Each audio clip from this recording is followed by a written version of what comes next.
رب العالمین والصلاة والسلام علی سید الانبیاء والمرسلین وعلی آلہ واصحابہ اجمعین۔ میں مولوی صدیق اکبر یوٹیوب چینل اسرا ٹی وی سے۔ سیاسی بحران اور متحارب طاقتیں، انگریزوں کے خلاف مغل بادشاہ کی دفاعی جدوجہد اور ناکامی۔ شاہ صاحب کی عالمانہ اور درویشانہ زندگی کی ایک جھلک تھی۔ اب آئیے اس دور کے سیاسی بحران پر بھی ایک نظر ڈال لیجیے، تاکہ ان صبر آزما حالات کا اندازہ ہو سکے جن کے طوفانوں میں گھر کر شاہ صاحب نے سیاسی اور قومی خدمات انجام دیں۔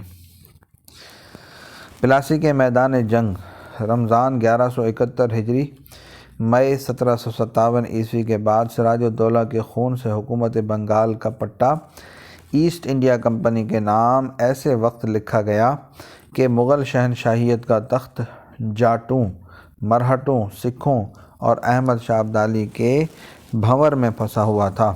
ان طوفانی حملوں کے علاوہ خود ارکان دولت و وزراء اور امراء کی باہمی رقابت کا سرطان سلطنت مغلیہ کی ریڑھ کی ہڈی کو پگھلا رہا تھا۔ یہی سرطان تھا جو محرم 1172 ہجری بمطابق ستمبر 1759 عیسوی میں بادشاہ عالمگیر دوم کے قتل کی صورت میں نمودار ہوا، جس نے ابدالی کو ایک فیصلہ کن حملے پر مجبور کیا اور مراٹھوں کی عظیم الشان طاقت کو اس کی بھینٹ چڑھنا پڑا۔ ان تمام حوادث اور طوفانوں کے باوجود مغل بادشاہ اس فرض سے غافل نہیں رہا جو جنگ پلاسی کے بعد تاجدار ہند کی حیثیت سے اس پر عائد ہوا تھا۔ مگر بدقسمتی یہ تھی کہ یہی سرطان جس میں سلطنت کے ایک ایک عضو کو معطل کر رہا تھا، اول اس فرض کی ادائیگی میں رکاوٹیں پیدا کرتا رہا، پھر یہی مرض دفاعی جدوجہد کی ناکامی کا سبب بنا۔ تاریخ کا معمولی طالب علم بھی جانتا ہے کہ مرہٹوں کے سیلاب کو دہلی تک پہنچانے والا نظام الملک آصف جاہ اول تھا، جبکہ بنگال و بہار میں ہندوستانیوں کی حکومت ختم ہو کر انگریزی اقتدار بڑھ رہا تھا۔ جس ذات گرامی نے یہ کھیل کھیلا کر مرہٹوں کو نوابان اودھ اور فرما روایان روہیل کھنڈ پر حملہ آور کر کے اور پھر پنجاب کا راستہ بتا کر ابدالی کے مقابلے میں کھڑا کیا، وہ انہی نظام الملک آصف جاہ کے سب سے بڑے فرزند عماد الملک غازی الدین خان تھے۔ اور موقع شناسی کی داد دیجیے کہ قیامت خیز معرکہ پانی پت کے وقت سیاسی دین کے یہ مفاد پرست غازی بقول شمس العلماء ذکاء اللہ خان مرحوم خود اپنی جان بچا کر اپنے دوست مہاراجہ بھرت پور کے قلعے میں پناہ گزین ہو گئے۔ بہرحال واقعات کی ترتیب یہ ہے کہ جنگ پلاسی سے تقریباً 6 ماہ پہلے جمادی الاولیٰ 1170 ہجری، دسمبر 1756 عیسوی، جنوری 1757 عیسوی میں جب احمد شاہ ابدالی 5ویں حملے سے کامیاب واپس ہو رہا تھا، اس نے نجیب خان روہیلا کو امیر الامراء کا نصب اور نجیب الدولہ کا خطاب عطا کر کے حکومت کی ذمہ داری اس کے سپرد کی، یعنی مغل سلطنت کو روہیلا پٹھانوں کی نگرانی میں دے دیا۔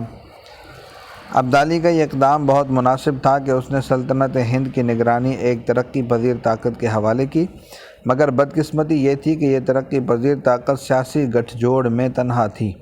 نہ مرہٹوں اور جاٹوں سے اس کا رابطہ تھا، نہ انگریزوں سے دید شنید تھی، اور اس تنہائی کے باوجود اندرونی رقابتوں میں مبتلا تھی۔ چنانچہ 1 سال ہی گزرا تھا کہ غازی الدین خان نے اپنے سیاسی گٹھ جوڑ سے نجیب الدولہ کو دہلی سے نکال باہر کیا۔ اس نے بنگش خاندان کو جو رہیلوں کی طاقت کا ایک مضبوط رکن تھا اپنے ساتھ ملایا اور نجیب الدولہ کو شکست دے دی۔ شمس العلماء ذکاء اللہ خان صاحب کا بیان ملاحظہ فرمائیے۔ دلی سے جس وقت احمد شاہ ابدالی روانہ ہوا تو غازی الدین خان فرخ آباد میں تھے اور اس نے نجیب الدولہ کی مخالفت کے سبب سے احمد خان بنگش والی فرخ آباد کو امیر الامراء مقرر کیا اور شاہ جہان آباد دہلی کی طرف چلا، مگر وہ یہ جانتا تھا کہ نجیب الدولہ کو معطل بٹھانا کچھ اکیلے کا کام نہیں ہے۔ آج مراٹھوں کے اقبال کا ستارہ چمک رہا تھا، اس لیے اس نے رگھو ناتھ راؤ اور ملہار راؤ کو دکن سے بلایا اور شاہ جہان آباد کا محاصرہ کیا۔ عالمگیر ثانی اور نجیب الدولہ محصور ہو گئے۔ 27 روز تک لڑائی توپ گولے سے ہوتی رہی۔ آخر ہلکر کو بادشاہ نے بہت سی رشوت دی۔ جب محاصرے سے نجات ہوئی، عماد الملک غازی الدین خان نے نہایت آسانی سے نجیب الدولہ کو شہر سے نکال دیا۔ وہ اپنی جاگیر میں سہارنپور، چاندپور، تدینہ، موجودہ بجنور چلا گیا اور اس نے باقی افسروں کو بھی جو بادشاہ کے طرفدار تھے نظر بند کر رکھا۔ مختصر یہ ہے کہ جنگ پلاسی کے وقت مئی 1757 عیسوی رمضان و شوال 1171 ہجری میں سلطنت مغلیہ کی اعلیٰ ذمہ داری نجیب الدولہ کے سپرد تھی۔ نجیب الدولہ صرف اقتدار ہی کا شوقین نہیں تھا، بلکہ اس کو غیرت ملی اور ملکی حمیت کا جوہر بھی عطا ہوا تھا۔ اس نے بادشاہ کے مشورے سے ولی عہد یعنی شہزادہ عالی گوہر کو، جو بعد میں شاہ عالم کے خطاب سے مشہور ہوا، جھجھر و ہانسی وغیرہ کی جاگیر عطا کر کے دہلی سے روانہ کیا اور اس کو شاہی پروانہ دلوایا کہ شما وارث ملکید تا جائے کہ تو توانید عمل خود نمائد۔ تم ملک کے وارث ہو، جہاں تک کر سکو اپنی عملداری قائم کر لو۔ اس غیر اطمینانی حالت میں کہ غازی الدین خان کا خطرہ لگا ہوا تھا، جو چند ماہ بعد پیش آ گیا، نجیب الدولہ اور بادشاہ کا یہ اقدام حب وطن، ملک کی غیرت اور حمیت کا نمایاں ثبوت ہے۔ بہرحال نجیب الدولہ کے دور حکومت کی یہ چند روزہ تھی، پھر وہی غازی الدین خان کی اندھیری رات شروع ہوئی۔ تو وہ کب گوارا کر سکتا تھا کہ وارث تاج و تخت یعنی مغل بادشاہ کا ولی عہد اس کے پنجہ اقتدار سے آزاد رہے۔